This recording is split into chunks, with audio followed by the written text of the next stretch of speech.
Hello and welcome all of you. You're watching K Commerce Academy with me Kunal Singhal. Cash flow statement में हमने अपनी first class में format of cash flow statement पढ़ा। Second class में हमने operating activities का calculation देखा। Third class में हमने इन्वेस्टिंग एक्टिविटीज के से रिलेटेड न्यूमेरिकल क्वेश्चंस को किया और आज की क्लास में हम फाइनेंसिंग एक्टिविटीज से रिलेटेड न्यूमेरिकल क्वेश्चंस को करेंगे और इसके बाद में कुछ क्लासेस में कंप्लीट कैश फ्लो स्टेटमेंट बनाने से रिलेटेड न्यूमेरिकल क्वेश्चंस को हम करेंगे। I welcome you all to K commerce academy, जहां पे class 12th accountancy term 2 examination का मैं कंप्लीट 100% सिलेबस आप लोगों को करवा रहा हूँ। नॉन प्रॉफिट ऑर्गेनाइजेशन का chapter, retirement of a partner का chapter, death of a partner का चैप्टर, ये ऑलरेडी हम अपनी प्रीवियस क्लासेस में कंप्लीट कर चुके हैं। अभी कैश फ्लो स्टेटमेंट का ये चैप्टर चल रहा है। अगर आप इस चैनल पर नए हैं तो इस वीडियो के डिस्क्रिप्शन में आपको जो जो चैप्टर्स मैं कंप्लीट करवा चुका हूं उनके लिंक मिल जाएंगे, आप उनको जाके दोबारा से देख सकते हैं। और कोई भी क्वेरीज आती हैं, कोई डाउट्स आते हैं, आप क्वेश्चंस प्रैक्टिस करते हैं, अगर सॉल्यूशन मैच नहीं हो रहा है आपको चिंता करने की जरूरत नहीं है। के कॉमर्स एकेडमी के नाम का टेलीग्राम का ग्रुप है, टेलीग्राम का चैनल है, आप उस पर मुझे डायरेक्टली मैसेज कर सकते हैं। आपकी जो भी क्वेरीज होंगी, जो भी डाउट्स होंगे, इंडिविजुअल पर्सनलाइज्ड अटेंशन आपको मिलेगा। Without wasting much time, let's begin with our today's topic, जो कि है X Y and Z, sorry partnership के क्वेश्चंस कराते कराते एक्स वाई एंड जेड ही याद हो गया है। खैर, X Y Z limited provided the following information, calculate cash flow from financing activities. क्या क्या हमें गिवन है? 2019 यानी कि करंट ईयर, 2018 यानी कि प्रीवियस ईयर की हमें इंफॉर्मेशन गिवन है। इक्विटी शेयर कैपिटल 10 लाख से 12 लाख के हो गए, इट मींस 2 लाख के शेयर्स हमने इशू किए। डिबेंचर्स 1 लाख से 2 लाख के हो गए, यानी कि 1 लाख के डिबेंचर्स हमने इशू किए। इंटरेस्ट ऑन डिबेंचर्स 19,000 का पेमेंट हुआ है। डिविडेंड 50,000 का पेमेंट हुआ है। टोटल आइटम्स जो अभी तक हमने देखी, issue of shares, issue of debentures, interest payment and dividend payment, ये चारों आइटम फाइनेंसिंग एक्टिविटीज से ही रिलेटेड है। During the year XYZ Limited issued bonus shares in the ratio of 5:1 by capitalizing the reserve. ये एक इसमें जरूर twist वाला question आ गया है। क्या इसका मीनिंग है मैं आपको एक्सप्लेन कर दूं। देखिए, bonus shares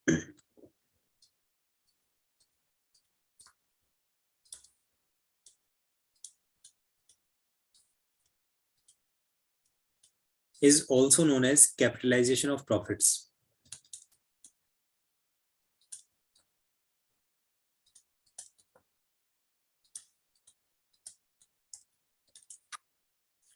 bonus shares issue करने की जनरल एंट्री होती है, इन्होंने रिजर्व को कैपिटलाइज किया ना, तो हम रिजर्व लेंगे। स्टेटमेंट ऑफ पीएनएल भी ले सकते हैं, otherwise statement of profit and loss, और reserve debited to equity share capital account.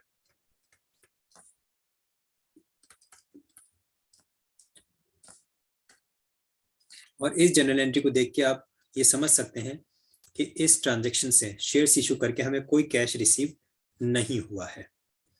और कैश फ्लो स्टेटमेंट में सिर्फ वही ट्रांजैक्शन रिकॉर्ड किया जाता है जब कैश या तो इनफ्लो हो या फिर कैश का आउटफ्लो हो। अमाउंट की अगर हम बात करें तो देखिए, 10 लाख के इक्विटी शेयर्स थे और 5:1 के रेशियो में बोनस शेयर्स इशू किए गए हैं। 10 लाख मल्टीप्लाई 1/5, 5:1 का रेशियो है, multiply 1/5 equals to 2 lakh. 2 lakh के बोनस शेयर्स इशू किए गए हैं। मीनिंग ये जो यहाँ पे 2 लाख रुपीस का डिफरेंस आपको नजर आ रहा है, इंक्रीज इन इक्विटी शेयर्स, ये पूरा का पूरा बोनस शेयर्स की वजह से है। And issue of bonus shares never appears in the cash flow statement. Cash flow statement में सिर्फ और सिर्फ वही ट्रांजैक्शंस रिकॉर्ड किए जाते हैं जिसमें या तो आपको कैश रिसीव हो या फिर कैश का पेमेंट हो। तो यहाँ पे बोनस शेयर्स इशू करते समय न तो हमें कैश रिसीव होता है, न ही कैश का पेमेंट होता है। सो issue of bonus shares will not be recorded in the cash flow statement, financing activities का पार्ट नहीं बनेंगे। बाकी के जो ट्रांजेक्शन्स हैं उनमें कोई दिक्कत नहीं है, बाकी को हम रिकॉर्ड करेंगे। फाइनेंसिंग एक्टिविटीज के लिए एक छोटा सा फॉर्मेट हमने ड्रॉ कर लिया जिसमें हम इशू ऑफ डिबेंचर्स को, पेमेंट ऑफ इंटरेस्ट को और पेमेंट ऑफ डिविडेंड्स को रिकॉर्ड करेंगे। आई होप आपको ये जो बात है समझ में आई होगी कि हमने इक्विटी शेयर्स का जो 2 लाख है वो क्यों हम रिकॉर्ड नहीं करें, बिकॉज बोनस शेयर्स इशू करते समय ये जनरल एंट्री होती है।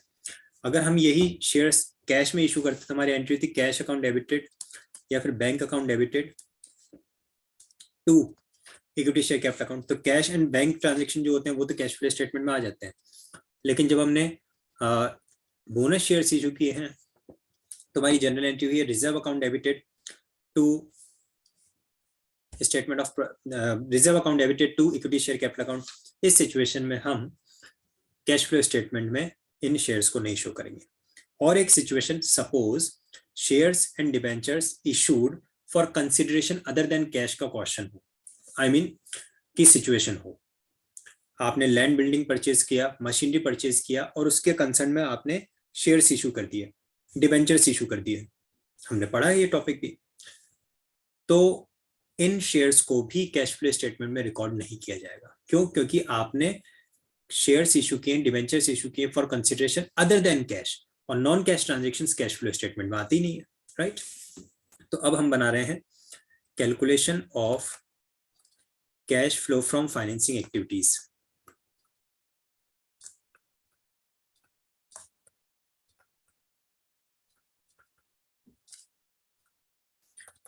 मेरे क्वेश्चन करवाते समय आपके माइंड में कोई भी क्वेश्चन अराइज होता है, डाउट अराइज होता है, तो आप मुझे इमीडिएटली पूछ सकते हैं। Do not hesitate to raise doubts.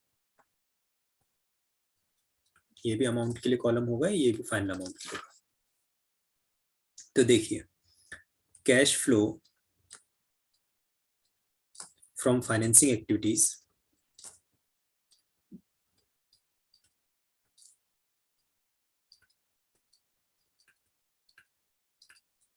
इसको हम अंडरलाइन करेंगे।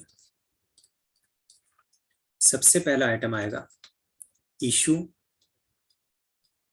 ऑफ डिबेंचर्स,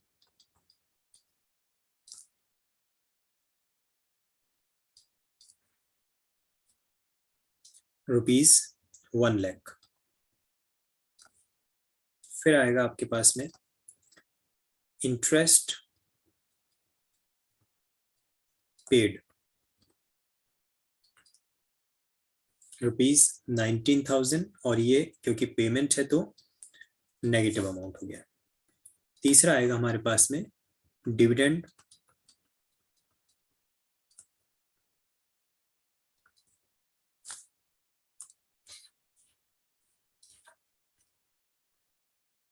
पेड ₹50,000, और ये भी क्योंकि पेमेंट है तो ये नेगेटिव अमाउंट हो जाएगा। फाइनली अमाउंट आता है, ये कितना हो गया देखिए 69, और 69 गया तो हमारे पास बचा 31,000।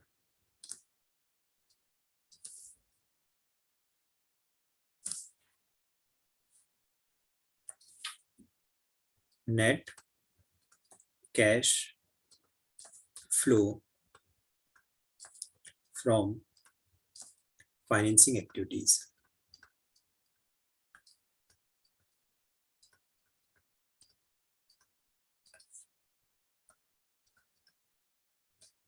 कोई कंफ्यूजन, कोई डाउट है तो पूछिए।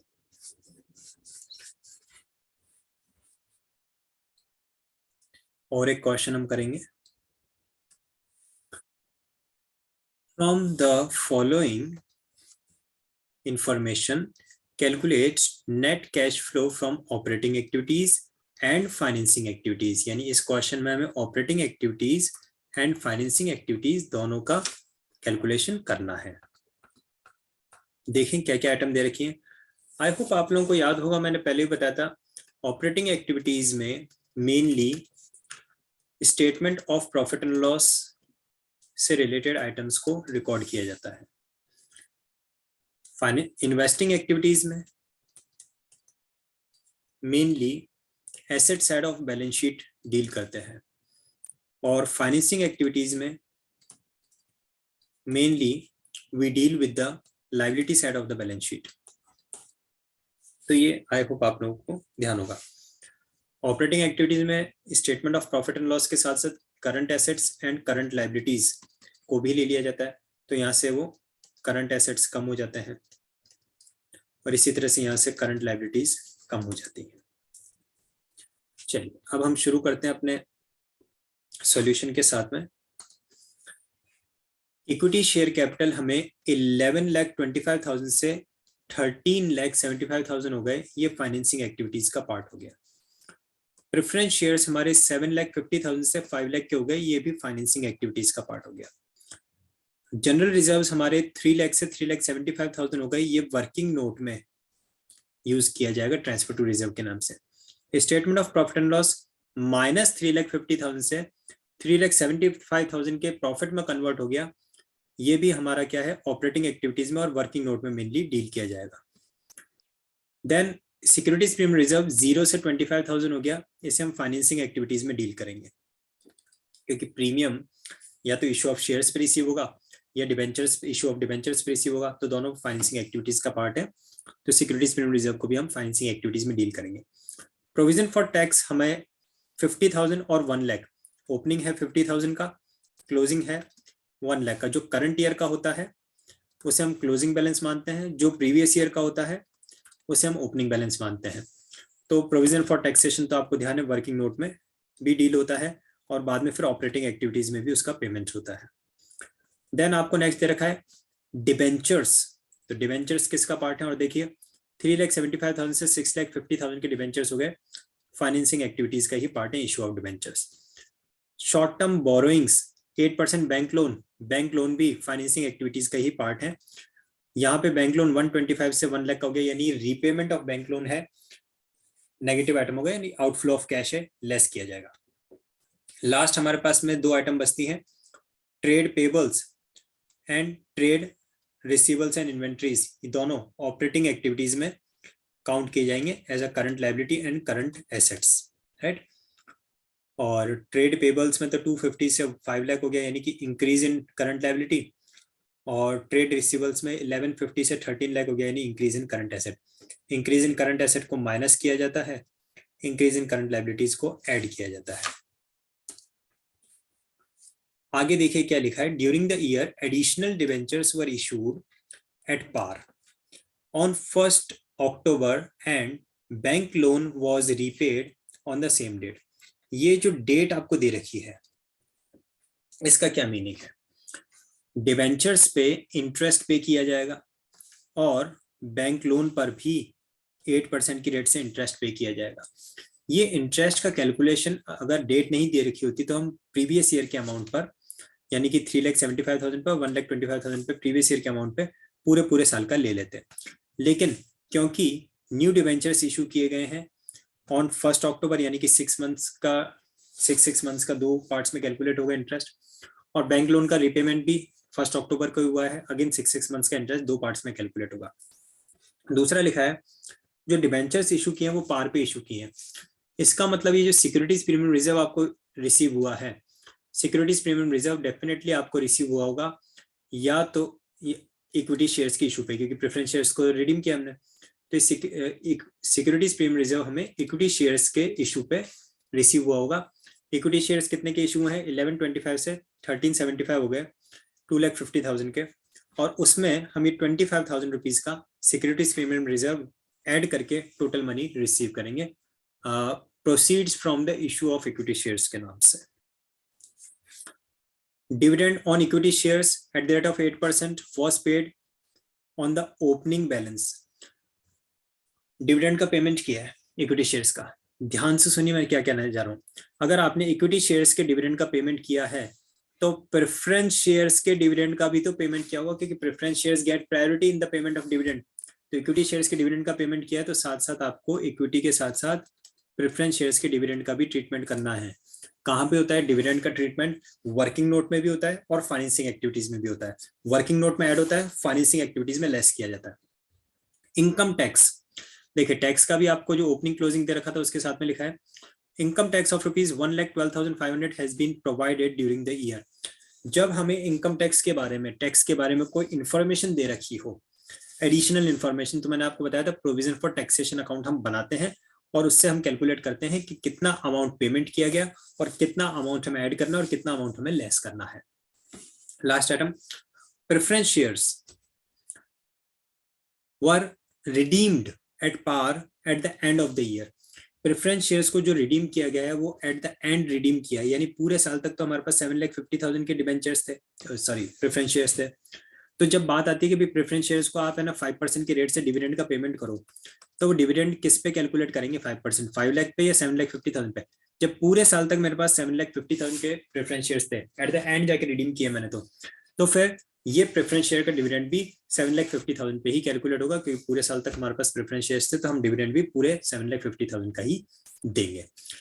यहां तक अभी मैंने क्वेश्चन का इंट्रोडक्शन आपको दिया है। माइंड में कोई कंफ्यूजन, कोई डाउट अगर है क्वेश्चन के इंट्रोडक्शन से रिलेटेड तो आप मुझे पूछिए, अदरवाइज हम इसका सॉल्यूशन करना स्टार्ट करेंगे।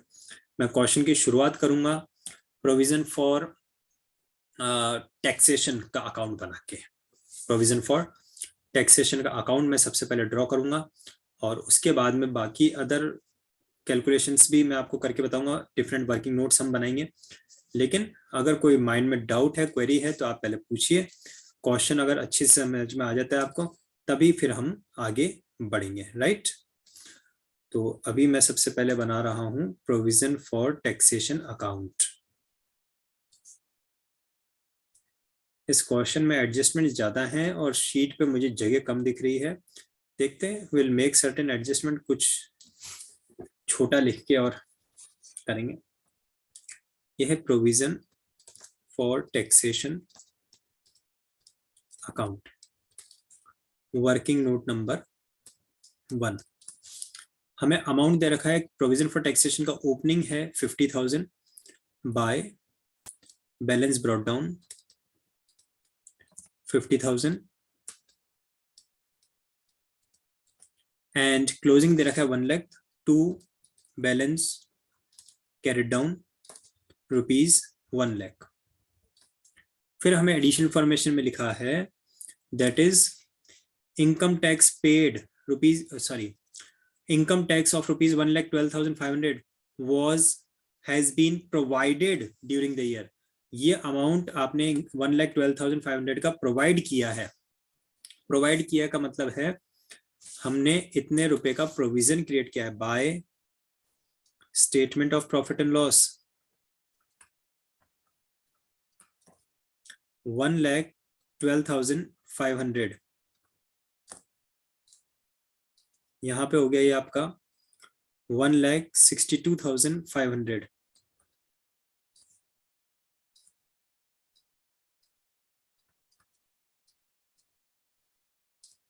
और बैलेंसिंग फिगर हमारे पास में आता है 62,500,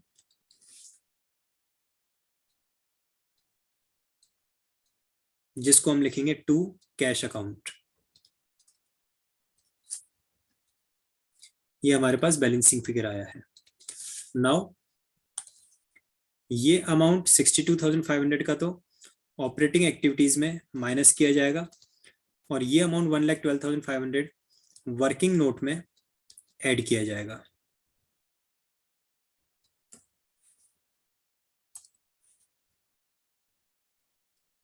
ठीक है, नेक्स्ट अब हम ले लेते हैं, देखिए डिबेंचर्स और बैंक लोन के इंटरेस्ट का कैलकुलेशन हम ले लेते हैं। Working note number 2।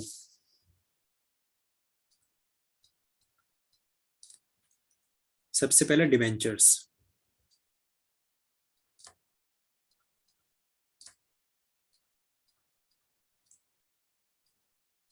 डिबेंचर्स का इंटरेस्ट कैलकुलेट करने के लिए हम क्या करेंगे, देखिए ओपनिंग डिबेंचर्स हमारे पास में कितने हैं 3,75,000 के,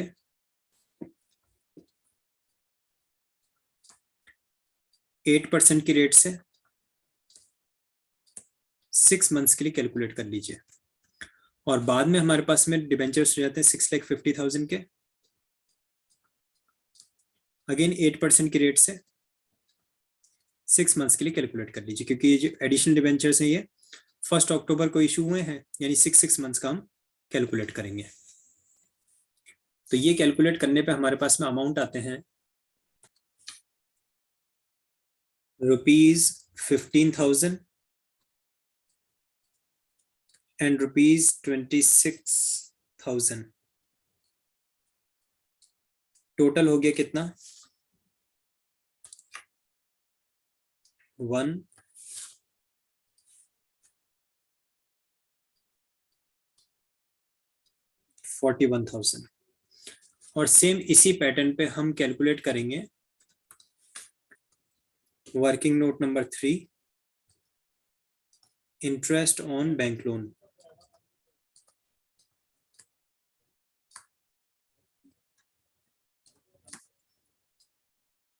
interest on bank loan calculate करने के लिए हमारे पास में बैंक लोन का ओपनिंग बैलेंस है 1,25,000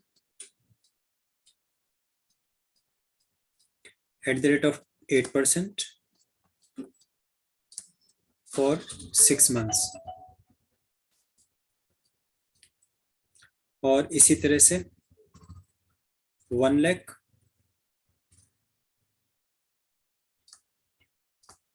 at the rate of 8% for 6 months। इसे हम कैलकुलेट करेंगे। तो ये कैलकुलेट करने पे हमारे पास में आते हैं ₹5,000 एंड ₹4,000। टोटल हो गया हमारे पास में 9,000,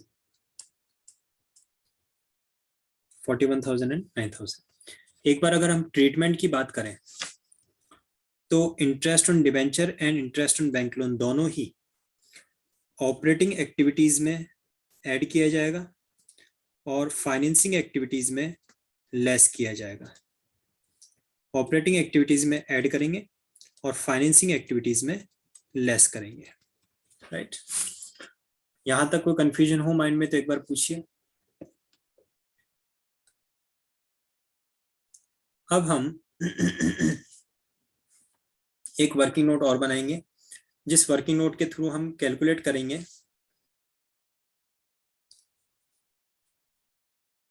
working note number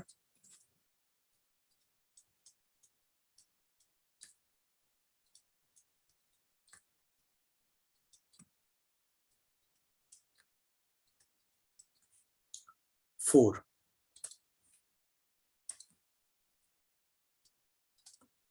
net profit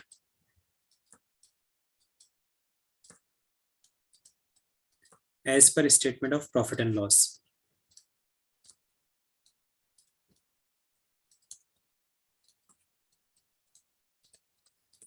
और as per statement of profit and loss net profit थोड़ा सा आप कॉन्सेंट्रेट करें। नेगेटिव का 3,50,000 से पॉजिटिव का 3,75,000 हो गया, यानी कि करंट ईयर में जो प्रॉफिट है वो कैसे कैलकुलेट होगा, इन दोनों को ऐड करके, और इन दोनों को ऐड करके हमारे पास आएगा 7,25,000। 7,25,000 रुपीज का करंट ईयर का नेट प्रॉफिट है। इसमें हम करेंगे एडजस्टमेंट्स, या फिर कह सकते हैं इसमें हम करेंगे ऐड 3 चीजें। Provision for tax,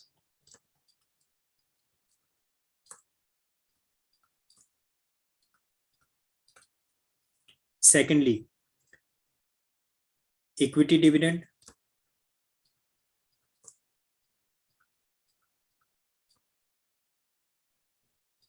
and preference dividend,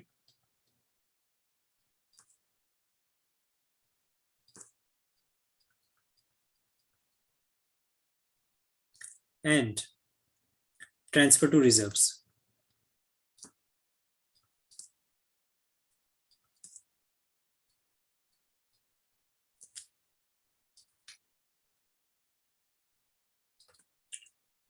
provision for taxation का आपको ध्यान है 1,12,500 रुपीज का प्रोविजन हमने प्रोवाइड किया था, ये अमाउंट यहाँ पे ऐड कर दिया जाएगा 1,12,500।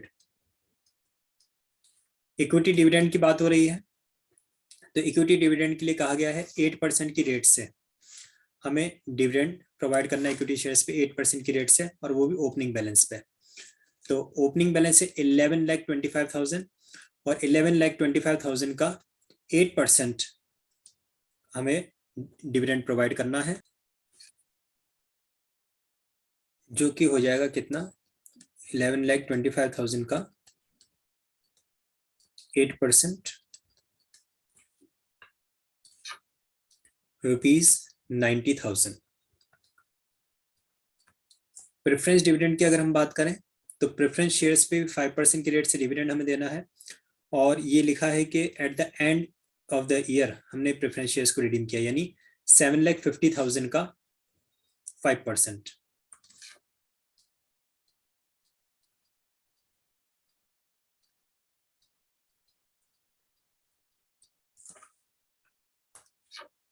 $37,500। ट्रांसफर टू रिजर्व्स की अगर हम बात करें तो 3 लाख से 3,75,000 के रिजर्व हो गए, यानी 75,000 रुपीज हमने करंट ईयर में रिजर्व में ट्रांसफर किया है। फाइनली हमारे पास में आ गया profit before tax and extraordinary items.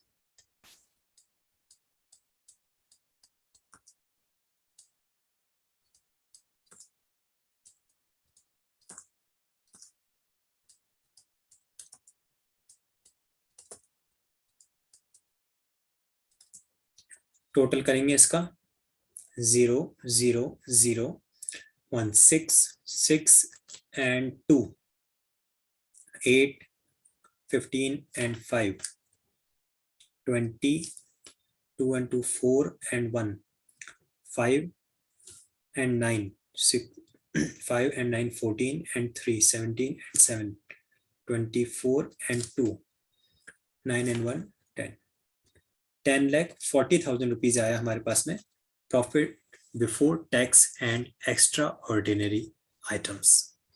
किसी के माइंड में कोई कंफ्यूजन, कोई डाउट है तो एक बार पूछिए, अदरवाइज फिर हम कंटिन्यू करते हैं with the calculation of cash flow from operating activities।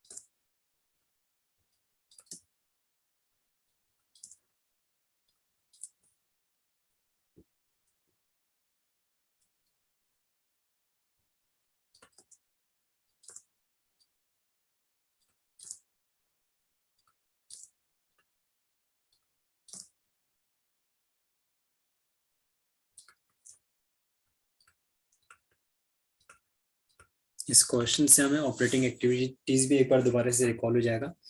शुरुआत करेंगे हम हेडिंग से, cash flow from operating activities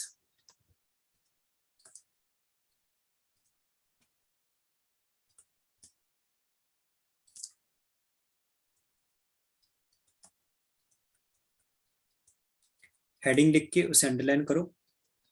exam में भी आप ध्यान रखो क्या हमें अंडरलाइन करना है, cash flow from operating activities को, cash flow from investing activities को और cash flow from financing activities को।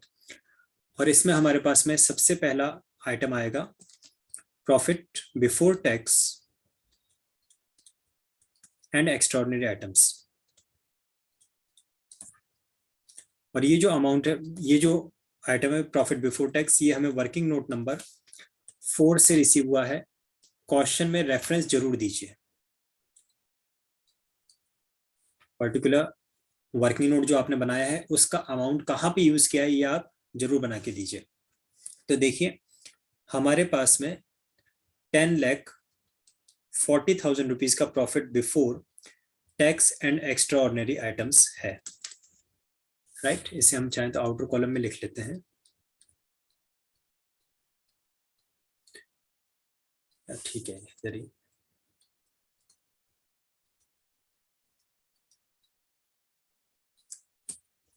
इसमें हम करेंगे adjustments for non cash and non operating items. उसके लिए हम ऐड करेंगे, क्या क्या ऐड करना है एक बार रिकॉल करें। Depreciation, loss on sale of fixed asset and investment, goodwill return of, amortisation of intangible asset वगैरह जो हो जाता है वो, ठीक है। Interest on debentures and bank loan, and last एक आता है provision for doubtful debt created. इस क्वेश्चन में ना तो प्रोविजन फॉर डाउटफुल डेट है, ना डेप्रिसिएशन है, ना loss on sale of fixed asset and investment है। तो हमारे पास बचा क्या? हमारे पास में बचा सिर्फ, और गुडविल रिटर्न ऑफ के बारे में भी कुछ नहीं है, हमारे पास बचा सिर्फ interest on debenture and interest on bank loan.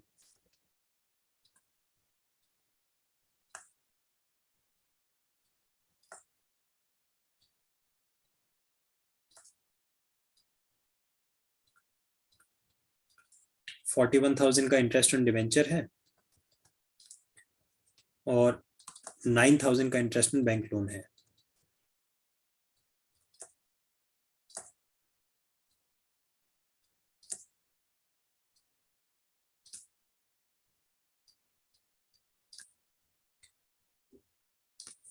ये ऐड करने के बाद में हमारे पास में आ जाता है हेडिंग नंबर 2, ऑपरेटिंग प्रॉफिट।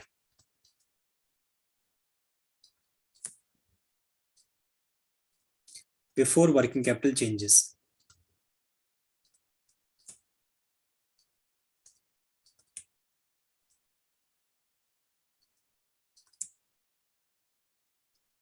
$10,90,000। अब हम बात करें वर्किंग कैपिटल की, तो एक आइटम हमारे पास में ऐड करने के लिए है और एक आइटम हमारे पास में लेस करने के लिए है। जो इंक्रीज इन करंट लायबिलिटीज वो ऐड किया जाएगा,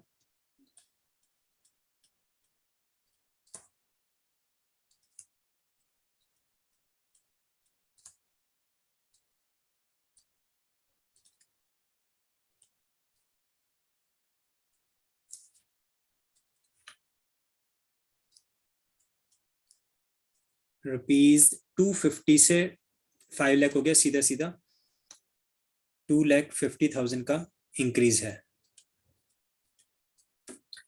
और इंक्रीज इन करंट एसेट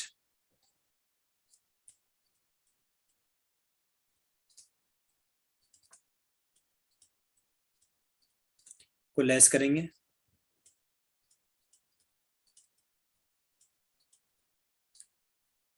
$11,50,000 से 13 लाख का हो गया, यानी कि 1,50,000 1,50,000 रुपीज का इंक्रीज है जो कि लेस होना है। इसका मतलब फाइनली आउटर कॉलम में 1 लाख रुपीज ऐड होगा और इसके बाद में हमें मिलेगा हमारा item number 3 known as cash generated from operation.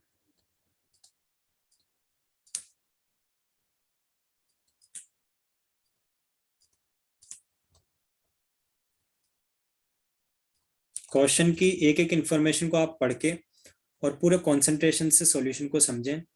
किसी भी स्टेज पे कोई डाउट लगता है आप इमीडिएटली चैट बॉक्स में लिखिए, इमीडिएट आपके क्वेश्चन का आंसर आपको मिलेगा। 11,90,000 और इसमें से सिर्फ एक आइटम हम लेस करेंगे, named as tax paid.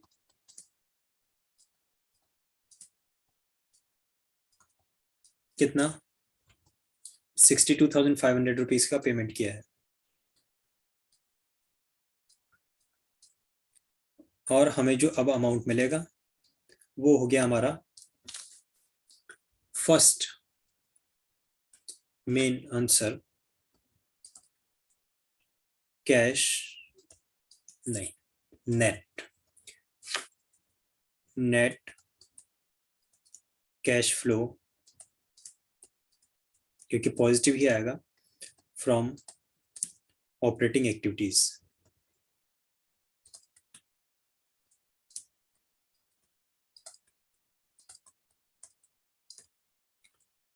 Five 0 0 9 - 2 7 8 - 6 2 and 1 and 1, तो 1,12,000 सॉरी 11,27,500।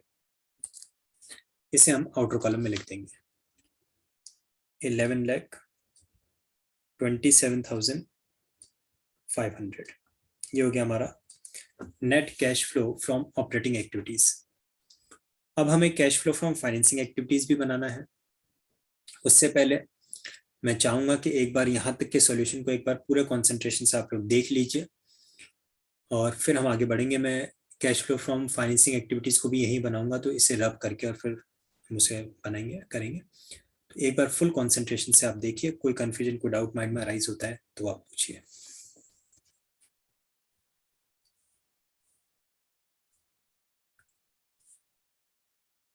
शुरू करते हैं हम लोग cash flow from financing activities से। Calculation of cash flow from financing activities.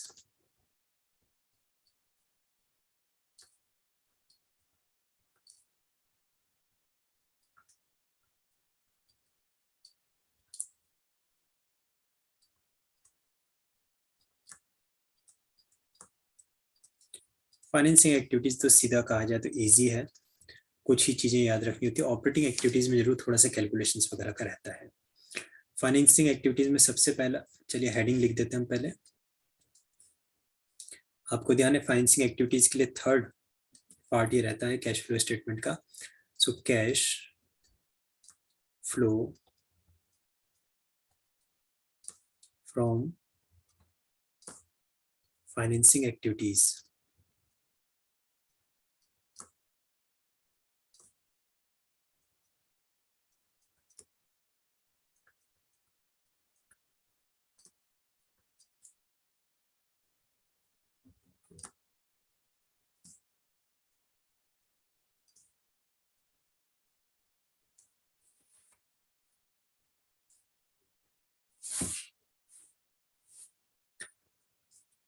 इसमें सबसे पहला आइटम हमारे पास में होगा proceeds from issue of equity shares.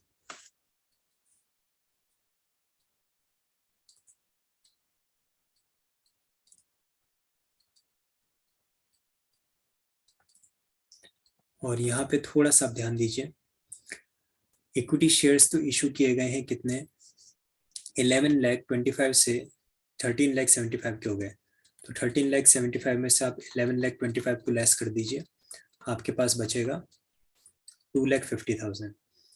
2,50,000 के तो शेयर्स हैं और उसमें 25,000 रुपीज का सिक्योरिटीज प्रीमियम रिजर्व है। ये शेयर्स का अमाउंट और 25,000 रुपीज का सिक्योरिटीज प्रीमियम रिजर्व का अमाउंट, तो 2,75,000 टोटल हम यहाँ पे शो करेंगे।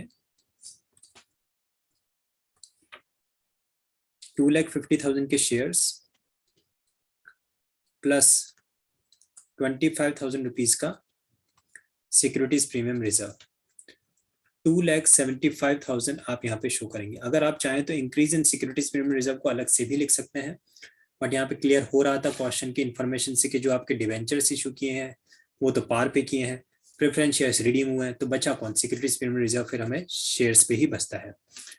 सेकंड हम ले लेते हैं proceeds from issue of debentures.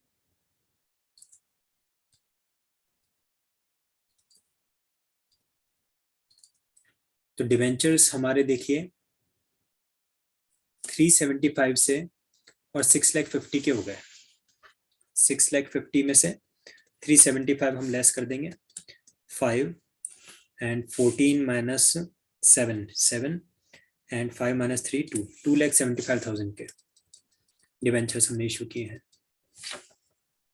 2,75,000।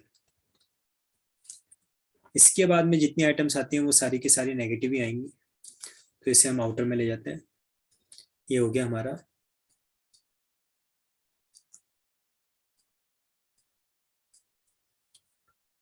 5,50,000।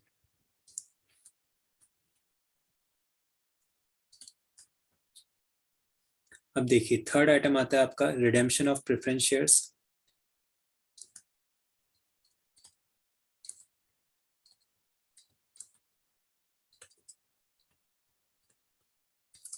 फिर आता है हमारे पास में repayment of bank loan,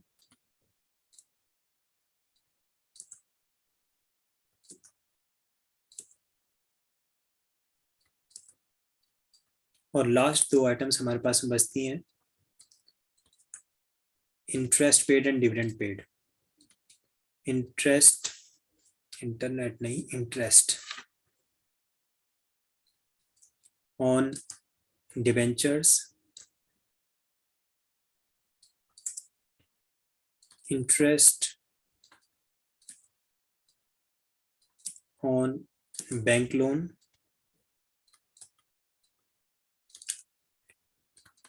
dividend on preference shares, and dividend on equity shares।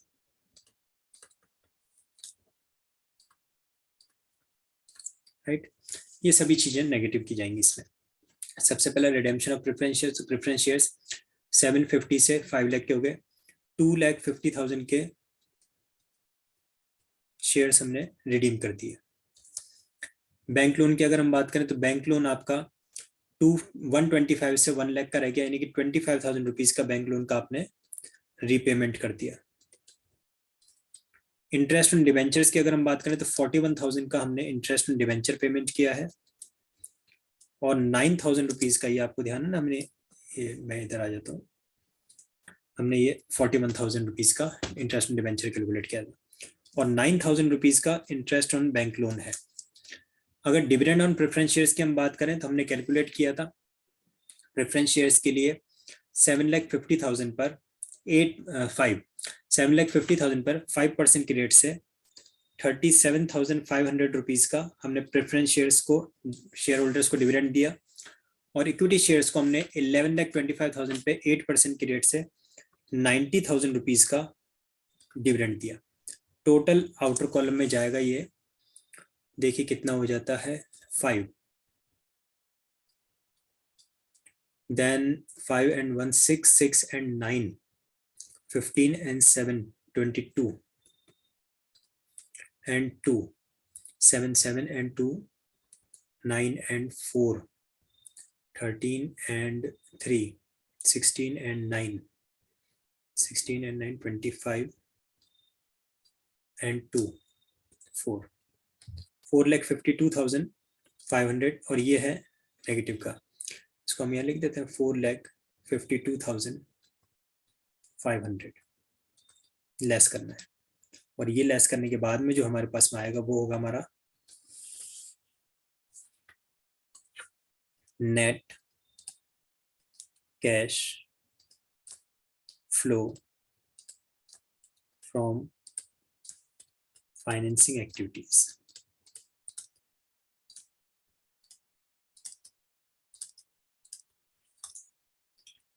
देखते हैं कितना आता है, 0 0 0 में से 5 गया 5,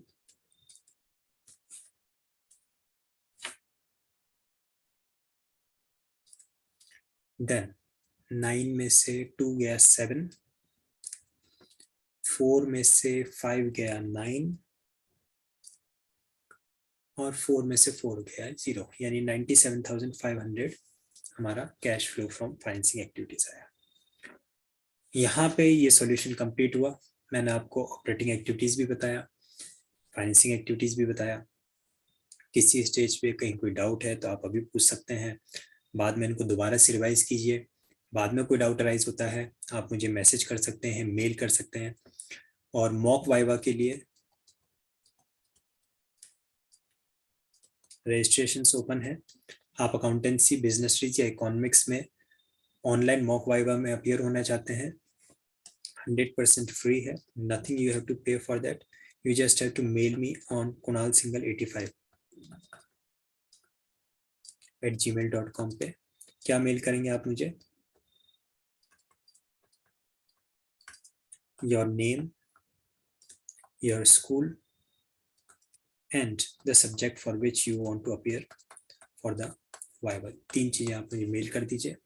ऑलरेडी काफी सारे रजिस्ट्रेशन आ चुके हैं, तो within 1 or 2 days I just close up the registration for new registration, क्योंकि I also fall short for with the time and all, but फिर भी स्टूडेंट्स के लिए सब कुछ है। So that's all for now. I hope you all had enjoyed and learn a lot. Stay blessed, stay motivated, stay happy. All the very best. God bless you. Good night.